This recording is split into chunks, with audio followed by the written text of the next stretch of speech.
আসসালামু আলাইকুম দর্শক, বাজারে গেছিলাম। বাজারে যাইয়া ছোট ছোট তেলাপিয়া মাছ লইছি। তেলাপিয়া মাছ ফেরাই আইবে ফ্যামিলির সবাই লইয়া একসাথে বসিয়া মজা করে রাইজো খামু তেলাপিয়া মাছের ফ্রাই। একটু ধরো, একটু কুটে আমারে দাও। মাছটা ধোয়া কাটা শেষ, এখন মশলা মাখাইলমু।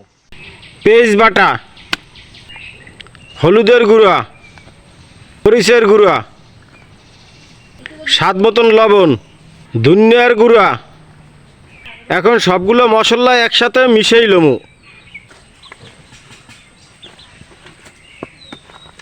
পাঁচটা মশলা মাখান হয়ে গেছে, এখন ফ্রাই করে লমু।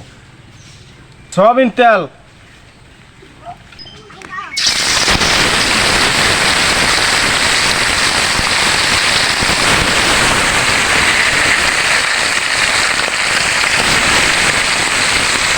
মাছটা এভাবে ডুবো তেলে ভাজে লইতে হইবে।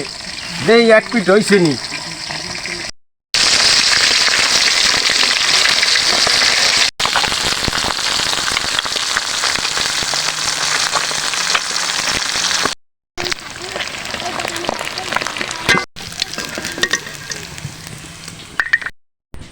এটা খাইয়ে দেওয়া তাহলে কিরম হইছে। আচ্ছা, বিসমিল্লাহ। খুব সুন্দর হয়েছে,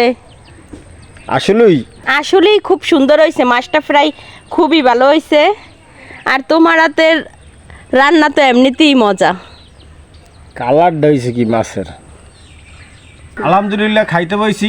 বড় মেয়ে পরীক্ষা দিয়ে আইছে, এখন বাপ আর মেয়ে একসাথে খাম। মাগো, এই যে মাছ ফ্রাই করছি, মাছ এইলাম।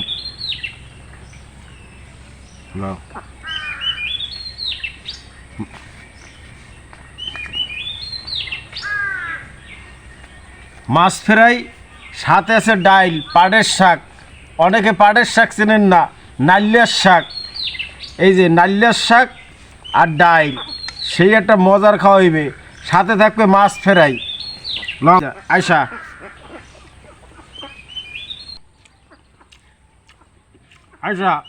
মাছ ফ্রাইটা কিরকম হয়েছে? অনেক মজা হয়েছে। অনেক মজা। জি। এই মাছ ফ্রাই বড় বড় রেস্টুরেন্টে করে। চমৎকার মজা হয়েছে, মুসমুসে স্বাদ। ফুসফুর হইয়া ছোটো মাইয়া আইয়ে পড়ছে। হে আইয়াটা যাই এই মাছ ফ্রাই খাইতে আছে। তো দর্শক, ভালো থাকেন, সুস্থ থাকেন। আগামীকাল নতুন ভিডিওতে দেখা হবে। আমরা মাছ ফ্রাই আর ডাইল আর ভাত দিয়ে খাইতে থাকি।